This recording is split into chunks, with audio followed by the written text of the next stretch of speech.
Let's take a Hilux trade, for example. 42 grand on Carsales. The trade offer comes back at 34. That 8 grand gap isn't random. It's sitting across two deals this end of financial year. Most people avoid the trade because they expect this lowball. They're not wrong. But avoiding the trade isn't the move that protects the 8 grand. The new car you're buying and the appraisal they're filling out on your old one. In the last video, I told you the trade is two stacked deals, and most buyers only see the new car deal. Today we walk the second one, the appraisal they fill out on your old car, and the gap between the two is your changeover. That's what you actually pay, and it's where the dealer's margin really lives. I'm Mac, 10 years on the floor. I've watched this appraisal get filled out 1,000 times. There are 4 lines that drop the offer, and one move that protects you. Today, we walk them. By the end of this video, you'll know exactly where your 8 grand goes and the move that protects it. Don't try to memorize every number, just watch the direction. Retail price, margin, recon, then the offer. This is the first line on the appraisal. Here's how it plays out. You've got a car to trade. Someone does a walk around, kilometres, logbook service, tyres, damage. Then they write the first number on the appraisal, the retail price, roughly what you see online. You see your Hilux online for 42 grand and you're thinking that's the number. The salesperson says they'll try their best to get that for you, or close to it. They'd put it on their lot for around 42,000 themselves, roughly the same number. So where's the 8,000 gap? They're not arguing the retail price. They're just starting at the price they'd retail it for, not the price they'll buy it from you for. The trade offer comes in 4 to 5 grand under retail. That's the buy/sell spread. And then recon comes off on top of that. By the time it's all on the appraisal, your 42 grand Hilux is showing as 34,000 on the trade. That's where the gap starts. 3 more lines on the appraisal, then the move. Now the retail price is not arbitrary. The used car manager checks the market. What similar cars have recently sold for and what they're listed for right now. Same year, same kilometres, same trim, same colour band. They're looking at the same year and trim that have moved across the state in the last few weeks. They might cross-reference Redbook for a sanity check. But sold prices and online listings are what set the retail price on the appraisal. From there, they work backwards to the trade number they'll offer you. The structural thing happens before you sit down. The salesperson might mention what clean trades like yours are retailing for, around 42,000, and that's the retail conversation, and it's roughly true. But the number that gets written on the appraisal at the desk is 34. Same car. Retail minus the margin minus recon. The buyer hears the first number, the dealer writes the second. That's where the gap starts. The next drop comes from somewhere most buyers think is their floor, but it isn't.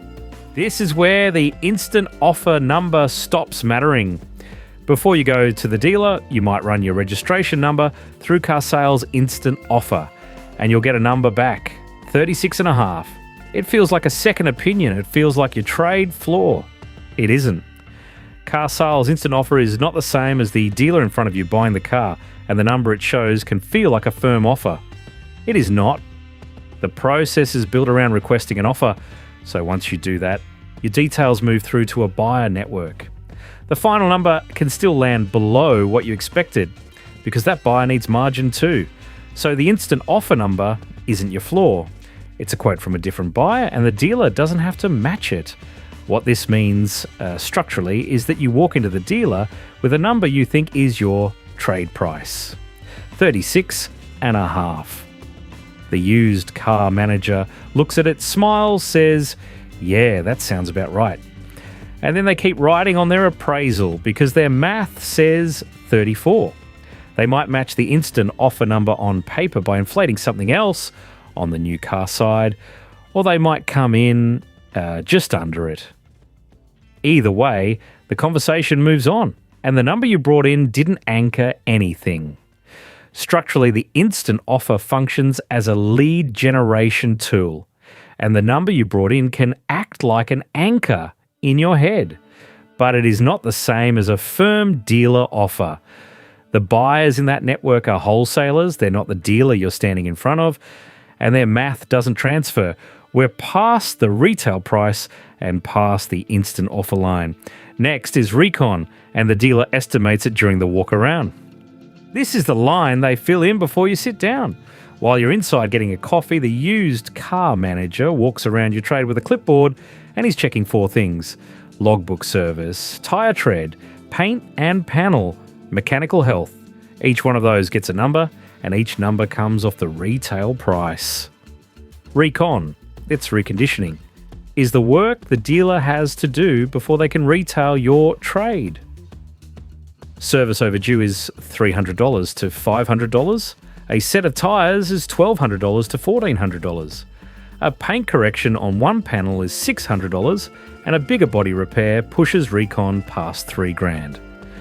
So the gap between retail and trade isn't just the $4,000 to $5,000 margin, it's the margin plus recon. Stack them, and your $42,000 trade can land at $34,000 before you've even sat down. That's 3 things on the appraisal already: retail price, instant offer, bypass, recon. And we're still on the trade side. Now, the recon number is not always wrong. If your car is 2 services overdue, the dealer is genuinely going to spend money getting it ready for the next buyer, and that's fair. What makes the recon line structurally favourable to the dealer is the walk around itself. Part of the walk around is practical, part of it shapes the conversation.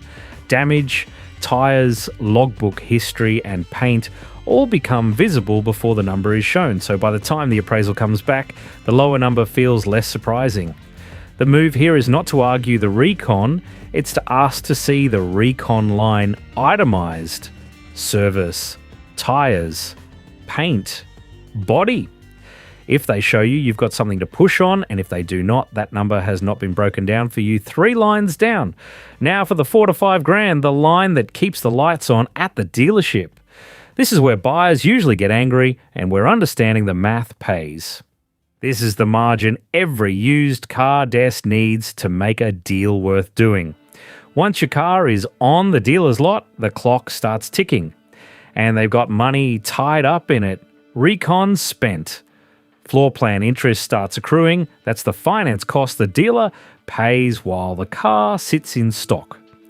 The retail price they put on the windscreen has to clear all of that and still leave them a profit. So the gap between retail and trade is $4,000 to $5,000. That $4,000 to $5,000 is not arbitrary. It's the profit margin a dealer would like to make on every retail car. After they cover floor plan interest while the car sits on the lot. After the warranty reserve, they have to set aside. After the recon spend, the $4,000 to $5,000 is what's left for the business. At the end, it's not a windfall, it's the spread that has to work on every retail to keep the lot operating. 4 lines down, the trade allowance is starting to take shape, and the $8,000 gap is fully accounted for. This is the line buyers usually hate, but it's not always unreasonable. Think about what the dealer has to make on every used car to keep the lot operating. Staff, rent, floor plan finance, advertising. The demo car the salesperson drives, the warranty fund. $4,000 to $5,000 per used car is what makes the math work. It's not a windfall. It's the industry standard buy/sell, spread on an asset that ages every day it sits. What's structural here is that you don't see the margin line, you see the bottom of page trade allowance. Most buyers here, they undervalued my car, but the desk sees it differently. Retail price, less spread, less recon. Same car, different side of the desk. So the exact numbers can move, but the shape does not. The offer starts at retail, then margin and recon pull it down. The appraisal is theirs. The next move is yours. This is the move on your side. The one thing the appraisal cannot touch. The trade allowance is the bottom of page number. It's the only one you see. Everything we just walked through is feeding into it. Retail price, margin, recon. That number is the dealer's final position on your car as a single figure they hand you. Get the new car price before your old car enters the room. Drive away, car, on roads, fees, everything. Then introduce the trade.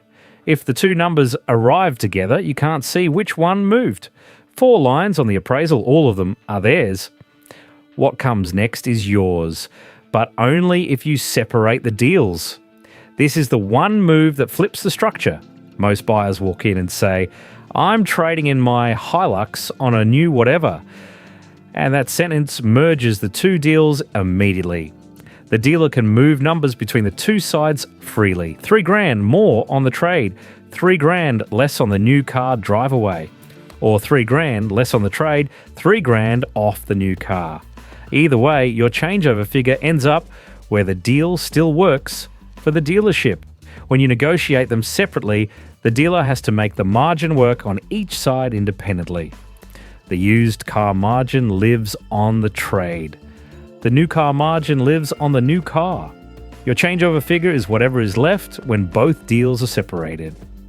That's the $8,000, 4 lines on the appraisal and 1 move on your side. Retail price sets the ceiling. The instant offer is not your floor. Recon pulls it down. The spread keeps the lot operating. Your move is simple. New car first, trade second. The appraisal is theirs. The math is yours now. Next video, we walk a drive away figure. Same idea. More lines. If you want the 7 lines on a dealer contract you should never sign, the cheat sheet, the link is in the description. Free. No catch. Thank you for watching. If you found this helpful, please like and subscribe. I'm Mac on AU Dealer Math.